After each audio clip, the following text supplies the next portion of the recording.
May bago akong Kobe, pag-usapan natin. So ito ang Kobe 9 Low Pro Throw EM or Engineered Mesh Mambasita. Nirelease to nung May 1 sa Nike Sneakers app and I was lucky na nakakuha ko. Ito yung first time kong manalo sa draw, so I'm so proud. Nirelease to nung May 1 kasabay nga ng birthday ni Gigi Bryant na anak nga ni Kobe na unfortunately kasabay nga niyang binawian ng buhay. So ayun, first draw win and first Mambasita shoe ko, so I'm so happy na nakakuha ko. Silipin lang natin yung box niya. Ito yung box niya. It's a box Mambasita and meron siyang mga snake scales pattern and also yung mga metallic gold na mga papers nga nila.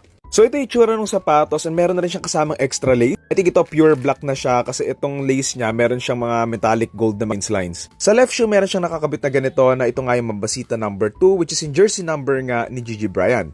So ito yung sa ilalim niya, so black and white din here, faded and everything. I like this design kasi para siyang may pagka-camo looking. Of course, we have the metallic gold Nike logo and the Kobe logo na metallic gold din. And kung titignan nyo, naka-emboss siya. Most likely hindi ko to susuotin and display ko lang. And kung susuotin ko man to, siguro pang casual, hindi pang laro. Sa likod, we have the number 2 with the heart na metallic gold din. And sa left shoe, ito naman yung nakasulat na GG.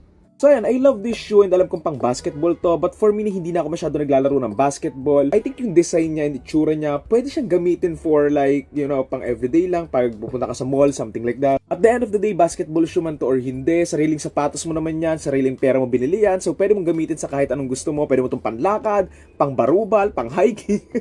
Ikaw, nasa yan, sapatos mo naman yan eh. Nagtatanong ng price, again, nakuha ko to for retail sa Nike Sneakers app, pakita ko sa inyo. So ayun yung price niya, 9,895. Suotin ko kaya?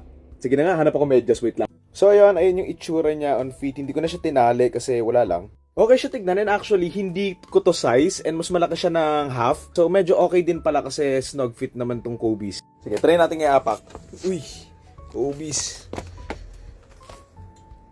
So ayan, honestly, this is for collection lang din talaga. Wala akong planong ibenta or isuot to anytime soon. So ayan, Kobe 9 Low Pro Throw EM or Engineered Mesh Mambasita.